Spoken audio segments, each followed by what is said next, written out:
In triangle ABC right angle at B. कहाँ B बनाओ?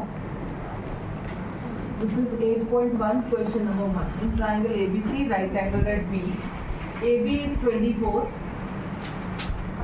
BC is 7. आपको क्या पूछा था ना, देखिए sin A cos first part, sin C cos. Sine का क्या formula? Some people have, some people have, तो सम ये भी ऐसा है, ये भी पीपल हैव है, ये भी पीपल हैव है. People means perpendicular, have means hypotenuse. A वाले का परपेंडिकुलर गुड पीरियड बताइए. अगर एंगल ए की बात हो रही है गुड पीरियड, तो परपेंडिकुलर की वैल्यू क्या है?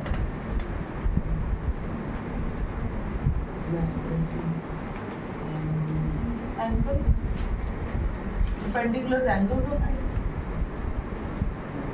रेज योर हैंड्स जिनको पता है कि मैं परपेंडिकुलर इसमें कौन सी साइड यूज करूं. बोलो बोलो. Very good, excellent. क्योंकि एंगल ए के सामने कौन सी साइड है? क्या एंगल परपेंडिकुलर एक लाइन सेगमेंट है. हाइपोटेन्यूज ये सब लाइनें हैं, एंगल्स नहीं है. एंगल्स तो ये है, ये है sine angle A, cos of angle A, sine of angle C, cos of angle C. Perpendicular एक लाइन सेगमेंट होता है.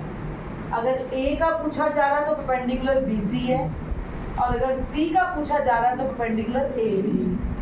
ए का बेस कौन सा है? एंगल ए का एंगल ए अगर बात की जाए AB, उसका बेस उसके नीचे, ये बेस ओवर हाइट. परपेंडिकुलर कौन सा है? BC. हाइपोटेन्यूज कौन सा है? AC. ए का base AB, hypotenuse AC. Right right. अब AC कैसे निकलने वाला है? इन triangle ABC by Pythagoras theorem. बोलो. AC square is AB square plus BC square. What is AB?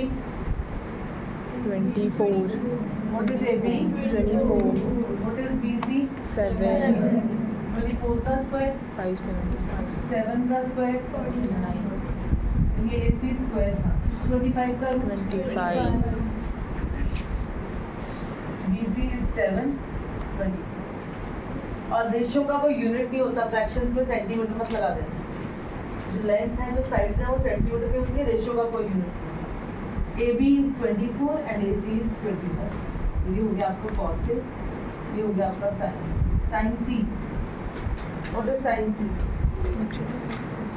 C वाले का परपेंडिकुलर कौन सा है? AB. जी इस एंगल की, अब मान लो जैसे ये फिगर थी triangle ABC right angle at B. मैंने ये बना दी कि ट्राइंगल एट B है, मैंने यहाँ ये बना दिया, यहाँ C हो सकता है. अब ये B है तो ये फिक्स नहीं है कि A और C का, ये फिक्स है कि it is right angle at B. तो B 90 पे बना, B 90 पे बना. बट A कोई बच्चा यहाँ भी बना सकता है, यहाँ भी बना सकता है. तो ये परपेंडिकुलर होगा और A वाले का ये बेस होगा, C वाले का ये परपेंडिकुलर होगा, और जो उसके सामने वाला होता है वो परपेंडिकुलर होता है, और जो उसके नीचे वाला होता है वो. अब साइन भी कॉस भी नहीं पूछ सकते. 90 के कोई वो ट्रिग्नोमेट्रिक रेशियोज नहीं करते, एक टूटे ही. परपेंडिकुलर C वाले का हो गया AB, हाइपोटेन्यूज हो गया AC. 24 cos C. C का क्या है बेस? BC AC. बोलो. ओके. Question number 2.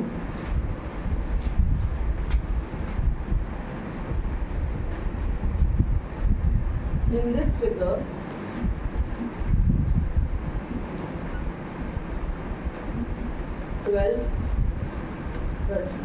क्या पूछा उन्होंने?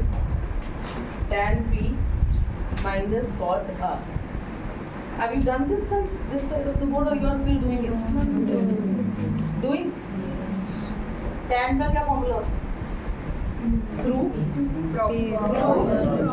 proper brushing.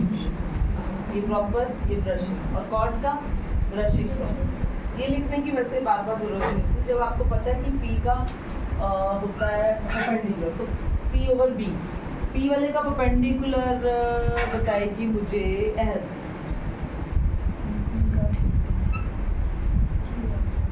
गुड. और बेस ध्यान से सुनना क्या बोल रही हूँ मैं. Look here, only stop writing. Cot R का तुम बताओ, कॉट का फॉर्मूला बोलो।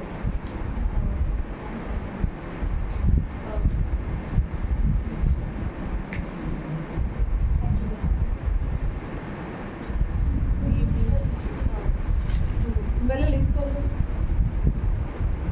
लिखने को बहुत टाइम देती हूँ मैं, बच्चों ने कहा वो पढ़ा मैंने रब कर दिया, तो मस्त हो लिखने में। कॉट का फॉर्मूला नहीं पता तुम्हें, बोल